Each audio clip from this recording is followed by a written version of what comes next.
السلام عليكم. maanta waxaan rabnaa insha allahu tacaala inaan bilaawno cashir cusub. Cashirka bilaabeyna wuxuu noqon doonaa insha allahu tacaala thyroid gland.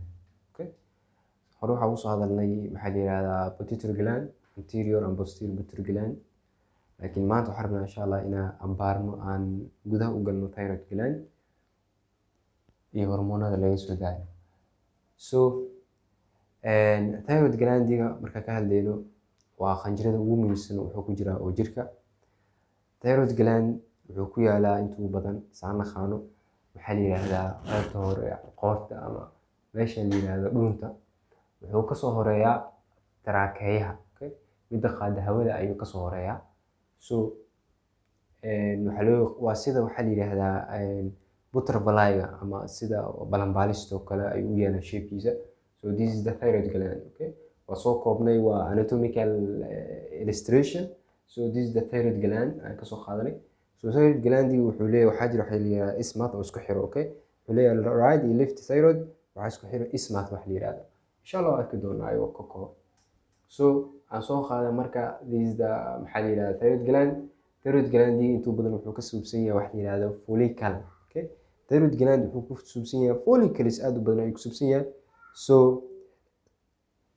follicle-ka markaan ka hadlayno marka waxay ka suubsan yihiin ayaga waxa la yihahdo cuboidal epithelium ayay ka suubsan yihiin, okay? Cuboidal epithelium ayay ka suubsan yihiin. Saa ujeediinba this is the cuboidal epithelium, okay? Waa naqaanaa epithelium-ka ayaga noocyo badan leh. So cuboidal epithelium ayay ka suubsan yihiin. That is the anatomical, okay? Now let's come to this area. Markaan ka hadlayno thyroid gland maanta ciwaanka ugu muhiimsan arabna ka hadalno insha Allah wuxuu noqon doonaa thyroid hormone synthesis. Thyroid hormone-ka sidee loo sameeyaa ayaan rabnaa ciwaanka inaan uga hadalno kaliya, okay? Saa ujeedin hadda this one waxaan kasoo qaadnay inay yihiin this waxaan nahnay thyroid gland follicles y, okay? One ayaan zoom ku sameynay waxaan nahnay waa kana, okay? Okay, qaybtan marka waxaa loo yaqaanaa maxaa la yihahdaa waxaa loo yaqaanaa qaybtan hore waxaa loo yaqaanaa lumen, okay? Hadduu markaa rabno marka inaan sharxino isla fahanno qaybtan afkaas hore waxaa loo yaqaanaa lumen, okay? qaybtan oo geeskan waxaa loo yaqaanaa lateral, this area waxaa loo yaqaanaa basal. So haddaan qorno waxaan dhihi karnaa this is the lumen and this is the lateral,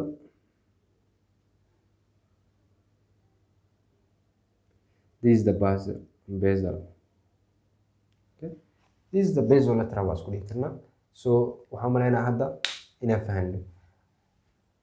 haddaan geeskan u imaano marka muhiimadeena waa kana, okay? Thyroid hormone synthesis ayaa rabnaa inaan ka hadalno.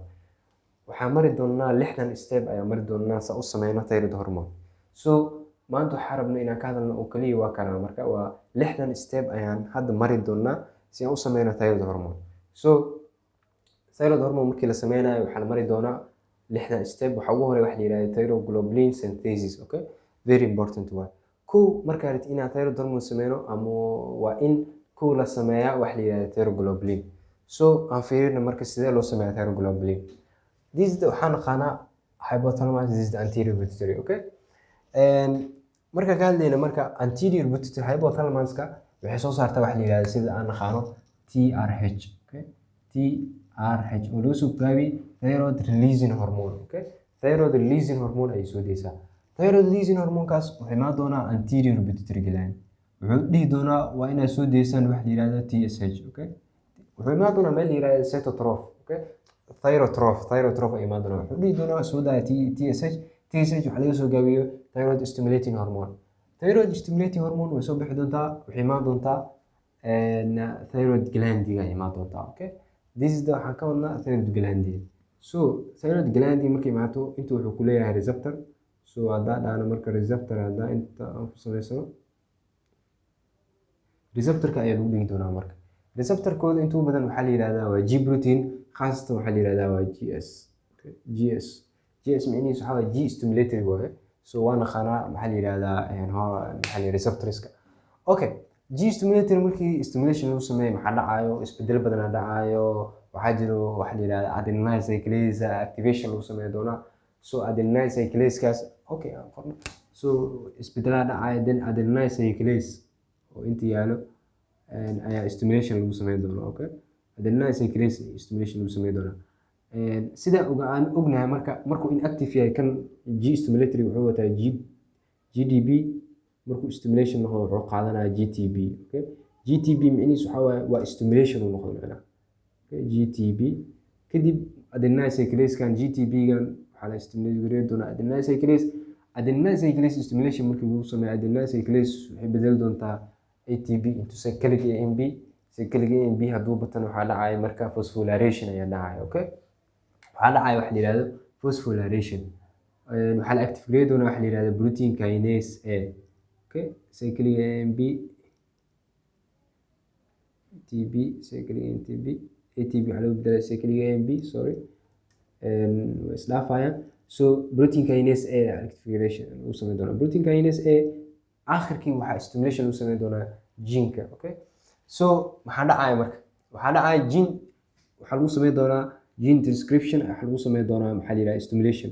So gene-ka marka stimulation haddii la sameeyo waxaa dhacaya marka in maxaa la yiraahdaa protein synthesis ay bilaabmato. Isla markii waxaa la sameynaa protein synthesis ayaa bilaaban doona. So stimulation ayaa dhacayo, waxaa la soo saari doonaa maxaa la yiraahdaa protein synthesis ayaa bilaabanaya. waxaa inta loo soo diri doonaa endoplasmic reticulumkii messenger RNA DNA stimulation uu sameyn doonaa. Messenger RNA means hadda soo koobno transcription aa dhacaya. Okay, transcription markuu dhaco waxaa imaan doonaan cytoplasmaha, waxaa dhacaya haddana translation. Okay, translation hadduu dhaco micnihiisu waxaa protein synthesis ayaa socdo. So maxaa la yiraahdaa endoplasmic reticulumka ayaa la keeni doonaa. Endoplasmic reticulumka waa inta badan meesha ku dhacaya marka. Okay, khaasatan meesha la yiraahdo waxaa ka wadnaa endoplasmic reticulum, khaasatan meesha la yiraahdo rough endoplasmic reticulumka ayuu ka dhacaa protein synthesis. Okay, not smooth kama dhaco. So sababta maxay tahay roughka? Sababtu rough u yahay maxaa waaye? waa kasoo hadalnay cell biology, waxaa ku dhegan ribosomes. Okay, so markii lagu sameeyo endoplasmic reticulumkii maxaa la yiraahdaa proteinka waxaa lasoo marsii doonaa this is the Golgi apparatus. So Golgi apparatus maxaa micnihiisa? Golgi apparatus-ka waa very important. Asiga micnihiisu waxaa package loo sameynaa, waa sida warshad oo kale asiga. Okay, inuu isku toosiyo waxaan ay isku toosinaa. So markuu sameeyo marka then aakhirkii waa la sameeyey maxaa la yiraahdaa thyroglobulin. Okay, thyroglobulin san ayuu nagu samaysan yahay. Then thyroglobulin waxaa lagu soo sameyn doonaa exocytosis oo kale ama banaanka loo soo bixi doonaa. So this is the thyroglobulin. Okay, this is the thyroglobulin. Okay, thyroglobulin.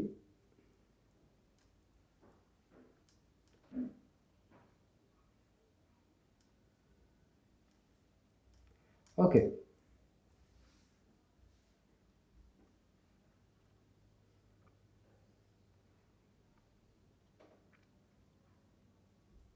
this is the thyroglobulin. Okay,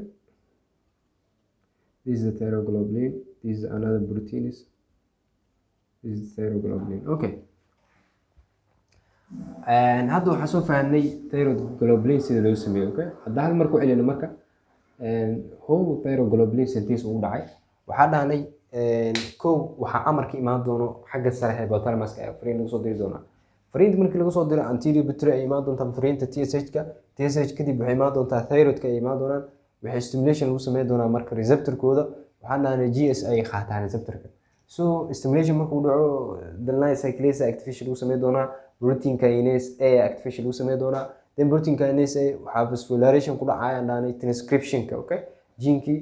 So waxaa dhacaya marka transcription dhacayo iyo translation micnihiisu waxaa waa protein synthesis ayaa bilaabanaya. So waxaa la keenay waxay ka dhici doonaa waxaas dhan translation-ka wuxuu ku dhacaa endoplasmic reticulum-ka. So endoplasmic reticulum translation markuu ku dhaco waxaa loo soo gudbi doonaa Golgi apparatus-ka. sababtoo ah waxaa lagu sameynaa waa la habeynaa. Okay, waa sida warshad packaging ayaa lagu sameynaa. Then exocytosis ayaa lagu sameyn doonaa, banaanka ayaa lagu soo tuuri doonaa. intee lagu soo tuuraya fiiri luminka ayaa lagu soo tuuraya. Okay, waa meeshaan marka meesha wax ka dhacaya. meesha waxaa loo yaqaanaa thyroglobulin ama colloid loo yaqaano. Okay, waa arki doonaa insha Allah taala. sheekada markay saas tahay marka hadda waxaan sameysanay thyroglobulin ayaa hadda noo yaala. Okay, stepka koowaad waa ka baxnay. step labaadka wuxuu noo noqon doonaa iodide trapping. Okay, iodide trapping micnihiisu maxaa waaye? iodide trapping waxa waaye iodide-ki in la soo qaado. Okay, iodide-ki in gudaha la soo geliyo waxa loo yaqaanaa iodide trapping. So iodide trapping soo ku dhaca marka waxaan nahnay markii la rabo in la sameeyo maxaa la yiraahdaa thyroid hormones laba shay very important essential two essential jira ko waxa waaye iodide waa in iodide la helaa. Okay, iodide ko laba waa in la helaa wax la yiraahdo tyrosine. labadaas hadii la waayo lama sameyn karo thyroid hormone. Okay, so essential keeno iodide iyo tyrosine. So iodide inta laga helaa marka iodide waxa laga helaa cusbada inta badan laga helaa halka tyrosine inta badan waxa laga helaa cuntada caadiga anaga aan cunno caadi waa laga helaa, laakiin iodide inta badan cusbada ayaa lagu daraa, cusbada ayaan ka helnaa anaga. So iodide waxa laga soo nuugi doonaa markuu qofka uu cuno cusbadana inta laga helaa cuntada lagu daraa sax. Okay, cuntada laga helaa labadooda macna maxay noqonayaan marka GIT-ga ayaa laga soo nuugaa. Okay, GIT-ga ayaa laga soo nuugaa labadooda. Okay, halaan ku ekeysano iodide-ka qofka markuu qaato GIT-ga ayuu soo gali doonaa. GIT-ga ayaa absorption lagu sameyn doonaa, circulation-ka lagu soo dari doonaa. iodide-ka wuxuu imaan doonaa maxaa la yiraahdaa wuxuu imaan doonaa thyroid gland-iga ayuu imaan doonaa. macnihiisu waxa thyroid gland-iga ayaa soo qaadan doonta. Okay, thyroid gland ayaa soo qaadan doonta. So iodide-ka markuu imaaday waxaa jira marka bamba ayaa jira inta yaala marka.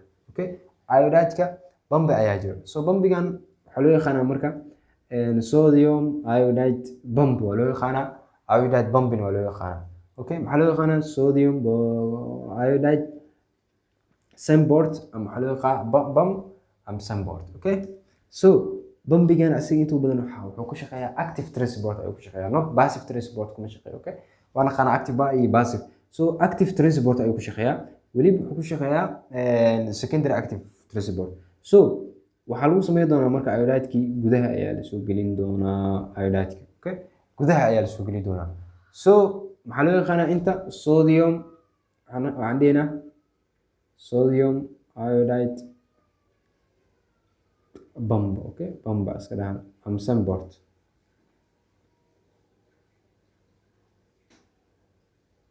So markuu gudaha la soo geliyo iodide-ka marka inta la soo gelinayaa thyroid ayaa la soo gelinayaa. gudaha markii la soo geliyo marka wali wax badan aan noo dhiman. So iodide trapping hadda waxaan sameynay iodide-ki waxaan sameynay iodide trapping, iodide-ki ayaan gudaha soo gelin. Okay, waxaan dhahan iodide-ki markuu thyroid-ka imaado wuxuu mari doonaa bambigaas waa active transport asiga gudaha soo geli doona. Okay, markuu dhac marka iodide-ka gudaha markaa soo gelin waxaa jira marka waxa la yiraahdo oxidation of iodide. Okay, oxidation of iodide. Oxidation of iodide wax kale maaha waa in iodide kala bedelaa.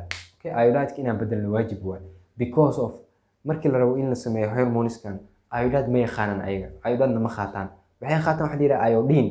So iodide-ka waa in laga bedelaa oo lagu bedelaa iodine. So waxaa loo bedeli doonaa marka iodine ayaa loo bedeli doonaa marka iodide-ka waxaa loo bedeli doonaa iodine ayaa loo bedeli doonaa. Okay, hadda waxaan bedelnay hadalkan very important yaa lagu wareerin iodide iyo iodine yaa lagu wareerin. iodide markuu inta imaado ayaa waxa laga dhigi doonaa iodine.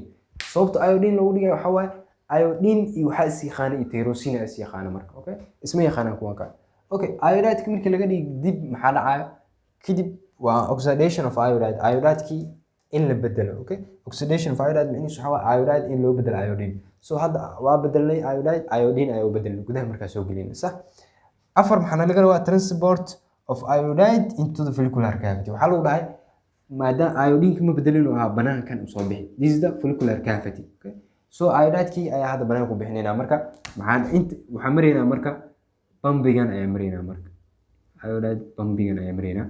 pumpigan waxaa loo yaqaanaa Bendrine. Okay, Bendrine waxaa loo yaqaanaa. So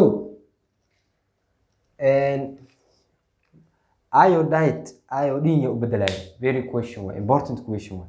Okay, this is the saaxiibkan meeshan ugu sabiran waxaa loo yaqaanaa waa hormone, waxaa loo yaqaanaa thyroid peroxidase waa enzyme. Okay, waa enzyme waxaa loo yaqaanaa thyroid peroxidase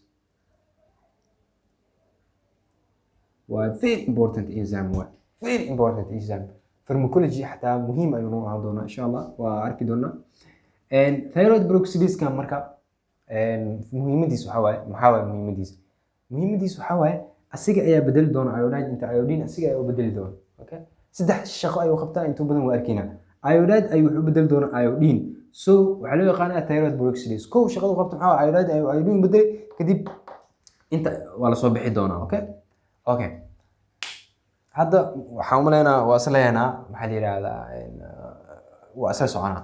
Okay, so markii iodide-kan uu banaanka soo baxo, iodine markuu banaanka soo baxo, iodine-ka waxaa dhici doona wuxuu ku dhegi doonaa waxaan dhahnay this is the thyroglobulin. Okay, waxaan dhahnay this is the thyroglobulin.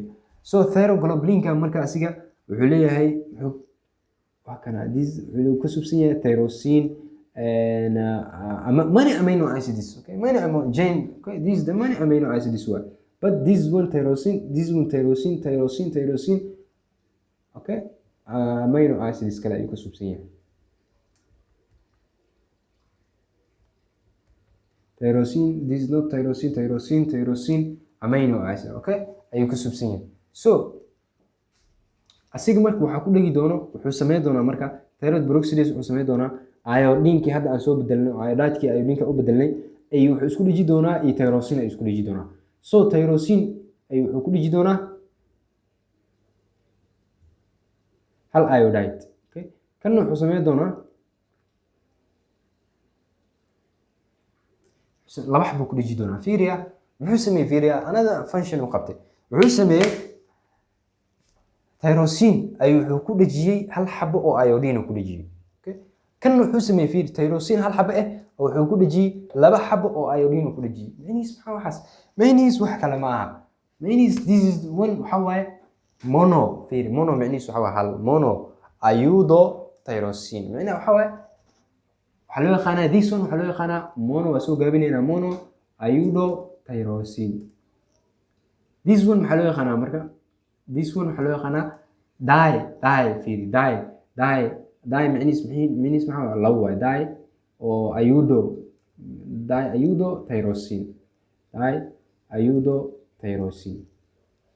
Xiriga fiiri muxuu ka sameeyay, wuxuu isku dhajiyay tyrosine oo hal xabo ah mono iodotyrosine iyo isku dhajiyay tyrosine wuxuu ku dhajiyay laba xabo iodine. So tyrosine haddii laba xabo iodine lagu dhajiyay means waxa waa di iodotyrosine noqonay. Haddii marka oo tyrosine lagu dhajiyay hal xabo oo maxaa la yiraahdaa iodine noqonay mono iodotyrosine ay noqonay marka. Okay, mono iodotyrosine kuwana saas u sameynaa don't worry kan wuxuu sameynaa laba xabo ku dhajinaa, kan wuxuu sameynaa laba xabo ku dhajinaa, kan hal xabo kale ku dhajinaa, kan laba xabo ku dhajinaa. means maxaa waxa hadda aan suubinayno waxay noqdeen mono iodotyrosine iyo di iodotyrosine. So waxaa dhahnay thyroid markii suubinaya laba xabo shay oo muhiimsan tyrosine iyo waxaan dhahnay iyo iodine. So hadda waa kana waa hena this is the tyrosine, this is the iodine. Okay, so hadda waxaa noo sameysmay chain dhan oo maxaa la yiraahdaa mono iodotyrosine iyo waxaa noo sameysmay hadda di iodotyrosine. Okay, weli waxaa naga dhiman hal step bis aan u dhiman hadda. Okay, yaa sameeyay markii yaa isku dhajiyay mono iodine iyo isku dhajiyay tyrosine. This one thyroid peroxidase. Okay, iodination ay yiraahdaa iodination of tyrosine. Step kan hadda aan marnay waxaa loo yaqaanaa iodination of tyrosine. In la isku dhajiyo iodine iyo tyrosine waxaa loo yaqaanaa iodination of tyrosine. Okay, so isku dhagan xataa waxaa loo yaqaanaa waxaad arki kartaa meel ay ku qoranta organification. So organification hadda aragtay macnihiisu wax kale maahan this one ay isku dhagaayaan waxaa loo yaqaanaa organification. Okay, iodine-ka iyo mono iodotyrosine iyo tyrosine-ka isku dhajiyooda waxaa loo yaqaanaa processkaas organification. Okay, anada waxaan u dhimanaa dhahnay oo loo yaqaano coupling reaction. Okay, coupling reaction means maxaa waaye hadda kaliya ma sameeyno anaga maxaa sameynaa hadda this is the mono iodotyrosine soma, this is the di iodo soma. Wuxuu sameyn doonaa marka wuxuu isku dhiji doonaa labadan shay isku dhiji doonaa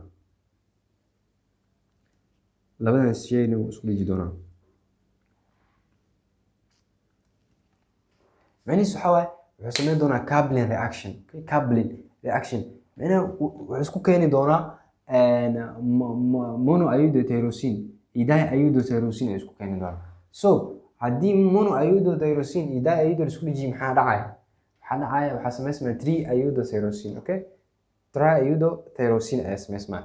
Okay, haddii la isku dhajiyo marka sorry, this one is wuxuu ku dhajinaa laba iodine. Okay, haddii la isku dhajiyo marka laba xabo oo kan u ah diiodothyroxine iyo haddii la isku dhajiyo diiodothyroxine kale maxaa dhacaya? waxaa dhacaya T4 ayaa sameysmaa. Okay, labadan xab oo ahay diiodo laba diiodo haddii la isku dhajiyo maxaa sameysmaa? T4. haddii laakiin fiiri, this is the waxa waaye monoiodothyroxine and this is waxa waaye diiodothyroxine. So diiodothyroxine iyo monoiodo haddii la isku dhajiyo maxaa soo baxay? 3 ayaa soo baxay. Triiodothyroxine ayaa soo baxay. Triiodothyroxine waxaa laga wadaa T3. 4 na triiodothyroxine waxaa laga wadaa 3-4 aa laga wadaa. So hadda waxaa noo sameysmay T4, T3 iyo T4 iyo T1. T1 waa la dhihi karaa. fiiri, monoiodothyroxine keligeed sooma waxaa dhihi karnaa T1 waay. T1 keligeed waa dhihi karnaa. Diiodothyroxine keligeed T waxaa dhihi karnaa oo 2 waa dhihi karnaa. So okay, ha ku wareerin. haddaa aragtid T1 iyo T2 micnihiisu waxaa laga wadaa monoiodothyroxine T1 laga wadaa. Diiodothyroxine waxaa laga wadaa labo. So haddaa hadalka aan soo gabagabayno waxaa sameyn hadda Kablan reaction ayaa sameyn. Okay, Kablan reaction micnihiisu waxaa waaye in la isku keeno laba diiodo la isku dhajinaa waxaa loo yaqaanaa diiodothyroxine Kablan reaction. Okay, labadan haddii la isku dhajiyo waxaa loo yaqaanaa Kablan reaction oo ah in ay Kablan sameeyaan ay midoobaan labadan shay oo labada waxaa loo yaqaanaa Kablan reaction. waxaana ka soo baxay T4. halka diiodothyroxine iyo monoiodo markay midoobaan oo ka soo baxay T3 oo ka soo baxay. Okay, hadda marka fiiriya waxaa sameynay thyroid hormone synthesis 6 step waa man. Okay, 6 step waa man. 1 second aan mar aan sameyno revision. Okay, recap aan sameyno. Okay, waxaa dhaanay waxaa muhiim inaan sameyno thyroglobulin inaan sameyno ayaa muhiim. So thyroglobulin markaa sameynayno waxaa dhaanay waa in laga soo amraa xagga kore, then TSH la soo dii doona, thyroid ay imaan doonta, stimulation ayaa dhici doono, adenylyl cyclase waa receptor-kan, waxaa dhaanay transcription translation dhacayo, thyroglobulin ayaa la sameyn doonaa. Endoplasmic translation micnihiisu markuu dhaco waxaa waaye waxaa la sameyn doonaa maxaa la yiraahdaa proteinka endoplasmic reticulumka ayaa lagu sameyn doonaa. Golgi apparatus-ka loo soo gudbi doonaa. Golgi apparatus kadib markii la soo gudbiyo kadib banaanka ayaa la keeni doonaa. Okay, banaanka disda gene-kan waa wixii lagu soo suubiyay hadda thyroglobulin ayaa waxaa loo yaqaanaa gene-kan hadda aan suubino. Okay, so step law waxaa dhaanay iodide trapping. Step kale waxaa dhaanay waa in iodide la keenaa oo gudaha la soo geliyaa. Okay, so waxaa dhaanay iodide-ka waxaa keenaa cusbada markuu qofka qaato GIT-ga markuu ka qaato waxaan dhaanay GIT-ga ayaa absorption lagu sameeyaa, thyroid-ka ayaa la geynaa. Okay, thyroid-ka markuu imaado waxaan dhaanay bamba ayaa jira uu ka galayo sodium iodide trap aan yiraahdaa waana active transport. Okay, iodide-ka marka active transport-gaas bambigan ayaa laga soo bambeyn doonaa, gudaha ayaa la soo geli doonaa. gudaha markii la soo geliyo waxaan dhaanay waxaa loo bedeli doonaa iodine, waxaan u bedeli doonaa thyroid peroxidase ayaa u bedeli doonaa. Okay, kadib gudaha follicular cavity ayaa la keeni doonaa iodine-ka, wuxuu soo mari doonaa meel yiraahdo bendrine ayaa la mari doonaa, bambigan loo yaqaan bendrine ama iodide chloride bamben waa loo yaqaan. Okay, so gudaha markii la soo geliyo marka maxaa dhacaya haddana oxidation of iodide waa sheegnay, waa in iodide la bedlaa oo loo bedlaa iodine, waxaan dhahnay waxa u bedela thyroid peroxidase. Stepka kale waxaa dhahnay transport of iodide into follicular cavity. Iodide-kii hadda aan bedelnay waa in follicular-ka la keenaa. Okay, waana la keenay oo waxaa keenaya bendrine-kan ayuu soo dhex maraa kadib follicular cavity ayuu maraa. Iodination of thyroxine. Okay, waxaa dhahnay haddana iodination of thyroxine. Stepka shanaad wuxuu waaye iodination waa in la isku dhajiyo hal thyroxine iyo iodine. Okay, so waa kana this one is thyroxine waxaa ku dhajina one iodine, waxaa loo yaqaanaa monoiodothyroxine. This is the one thyroxine waxaa lagu dhajiyay laba xabo oo maxaa la yiraahdaa iodine, diiodo la isku yiraahdaa. This one waa kuwan kalena waa same. Kablan reaction waxaa dhahnay stepka ugu dambeeya waa Kablan reaction. Kablan reaction micnihiisu waxaa dhahnay waxaa waaye labadan shay in la isku dhajiyo waxaa loo yaqaanaa Kablan reaction. Okay, Kablan reaction micnihiisu waxaa waaye diiodothyroxine iyo diiodothyroxine kale in la isku dhajiyo waxaa loo yaqaanaa Kablan reaction. So diiodothyroxine iyo monoiodo in la isku dhajiyo waxaa loo yaqaanaa Kablan reaction ayadan. Okay, halaas waa soo sheegnay. weli waxaa noo dhiman hadda waa sameynay thyroid hormone-ka, laakiin sidee u soo bixinaynaa banaanka, sida loo soo bixiyaa noo dhiman marka thyroid hormone. Okay, sidee banaanka u soo bixinaynaa? Okay, waa fudud yahay, don't worry waa dhameynayna insha Allah. This aan ka soo qaadno inuu yahay waxaa jira wax la yiraahdo exocytosis ayaa lagu sameyn doonaa, endocytosis. Okay, endocytosis ayaa lagu sameyn doonaa marka. Okay, waa kana gudaha ayaa la soo geli doonaa. Okay, andana asiga gudaha ayaa la soo geli doonaa. aan ka soo qaadno inuu yahay this one aan ka soo qaadno. Okay, gudaha ayaa la soo geli doonaa. physical ahaan ayaa la soo geli doonaa. Okay, gudaha markii la soo geliyo muxuu ka subsan yahay asiga? Wuxuu ka subsan yahay T3, T1, T4, T3 iyo T4. haddaan rabno waxaa dhigaynaa macnihiisu waxaa ka wadaa T1 waxaa ka wadaa monoiodotyrosine, T4 waxaa ka wadaa triiodotyrosine, T3 waxaan ka wadnaa maxaa la yirahdaa tri. Okay, okay, iyo T4 aan dhahnay marka. Okay, gudaha markii la soo geliyo marka waxaa rabnaa inaan circulation ku soo darno. Okay, circulation in loo soo bixiyo rabnaa anaga gudaha waxa u soo gelina saas waa. Okay, haday banaanka saareen si loo soo biyo hadda marka circulation inaan ku darnaa rabnaa banaanka soo bixinayna. So gudaha la soo geli doonaa. gudaha marka soo gelina kadib maxaa dhacaya? inta waxa loo yaala fiiri this one waxa waa lysosomes. lysosomes ayaa yaala gudaha marka. gudaha marka soo gal lysosomes kaas marka waxay sameynayaan marka fiiri lysosomes ka maxay sameynayaan mid qani way ku furmayaan this area ayay ku furmayaan marka meeshan ayay dhaxgalayaan marka lysosomes. Okay, markay galaan maxay sameynayaan marka? waxay sameynayaan ay wax kale ma sameynayaan lysosomes ka peptides ka kaliya ay kala goonayaan. fiiri T3 ay goonayaan, T1, T4 peptides ka ay ka goonayaan. Okay, markii la geeyo maxaa dhacaya marka? waxaa soo baxaya T3, T4, T1 iyo waxaa soo baxaya T2. Okay, markay soo baxaan marka halahan markay soo baxaan maxaa dhacaya marka? waxaa dhacaya D1 ama monoiodotyrosine. Okay, si kale u dhaana waxaa monoiodotyrosine iyo tri iyo diiodotyrosine soo baxaya. Okay, diiodotyrosine ayaa soo baxaya markii la kala gooyo. Okay, markii inta la kala gooyo waxaa soo baxaya T3 iyo T4 iyo monoiodotyrosine iyo diiodotyrosine soo baxaya. So maxaa soo baxaya? monoiodotyrosine iyo diiodotyrosine iyo T3 T4. T3 T4 ay waa la suubi circulation ka lagu soo diraa. fiiri waa kana circulation ka lagu soo diraa hadda T3 T4. laakiin monoiodotyrosine iyo diiodotyrosine ayaga macquul ma aha in circulation ka lagu soo diraa ayaga. Okay, ayaga sababtoo ah ma ahan sidii la rabo ma aha. kaliya waxa waa hal iyo labo waay. So lama rabo marka in lagu soo daro circulation ka waa in dib loo celiyo ayaga. Okay, so maxaa la sameynaa marka? waxaa jira enzyme meeshan yaala marka. waxaa jira okay kana iska titirina sorry. waxaa jira enzyme inta yaala marka. enzyme inta joogo marka. enzyme kan waa very important. enzyme kan muxuu sameynaa marka? enzyme kan wax kale ma sameynayo. wuxuu sameynaa monoiodotyrosine iyo diiodotyrosine waxay wataan ayaga iodine wataan sax. iodine ka laga ceshanaa marka. Allah adinka in la babaan hadda circulation kan lagu dari karo iodine ka keena. iodine ki ka qaada marka. iodine ki ka qaada markuu ka qaado muxuu sameynaa? iodine ki wuxuu ku daraa step kan ku daraa haddana dib loo soo celinaa. fiiri step ki wuxuu ku daraa maxaa la yiraahdaa this area gudaha la gelinaa. waxay ka qayb qaadanayaan iodination kan ay ka qayb qaadanayaan dib loo celinaa. enzyme kan marka muxuu noo qabanayaa? very important ay noo qabanayaa. so enzyme kan magaciisa marka waxaa loo yaqaanaa thyroid dehydrogenase enzyme. Okay, thyroid dehydrogenase enzyme. dehydrogenase ayuu sameynaa iodination iodinka ayuu dib u celinaa. so maxaa loo yaqaanaa? thyroid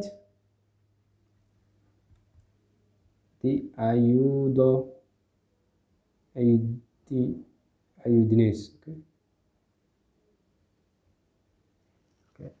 على هذا فرت فاهم وزين لكن thyroid dehydrogenase ayaa loo yaqaanaa. very important waa enzyme kan. so enzyme kan wuxuu sameynaa marka iodine ka qaadaa wixii monoiodine iodine kooda ka qaadaa iodine ka qaadaa wuxuu ku celinaa marka maxaa la yiraahdaa iodine ka dib loo celinaa si loo sameeyo anada maxaa la yiraahdaa T3 iyo T4. Okay, step ki uu ku daraa macnaha kadib macnihiisu waxa waa iodine ka lama beel dareenayo dib loo isticmaalaa oo macnaha markasta waa la isticmaalaa. mar qaarkood enzyme kan deficiency way mar qaarkood this one waa arki doonaa insha Allah waa ka sheekay doonaa. so waxaan dhaanay hadda markii la sameeyo waxaan dhaanay gudaha la soo geli doonaa. gudaha markii la soo geliyo waa la jarjari doonaa ayagana. Okay, T3 waxaa la leeyahay doonaa T3 waa la fasaxa circulation ka lagu soo diraa T3 T4. laakiin waxaan dhaanay markii enzyme-yadan lysosomes kan lysosomeska ay burburiyaan T3 iyo T4 iyo mono ay u burburiyaan T3 iyo T4 iyo mono ayudo markay u burburiyaan T3 iyo T4 circulation lagu soo daraa laakiin ayudo iyo waxaan dhahnay iyo mono ayudoga circulation looma ogola so waxaa jira dhahnay enzyme kana wuxuu sameynaa marka iodine ka qaada iodine markuu qaado dib wuxuu ugu celinaa circulation maxaa la yiraahdaa sameysankii okay sameysankii dib ugu celinaa iodine dib loo isticmaalaa marka dib loo isticmaalaa so T3 T4 kaliya ayaa lagu dari doonaa circulation so next lecture waxaa ka hadli doonaa markii circulation lagu daro T3 T4 yaa qaado ayaga ku hydrophobic yaa qaado adiga sidee jirka u tagaan sidee ugu shaqeeyaan iyo waxyaas aan ka hadlayna so insha Allah alaana ku ekeed doonaa so that is the end of the lecture so thank you so much next lecture aan oo balana insha Allah taala thank you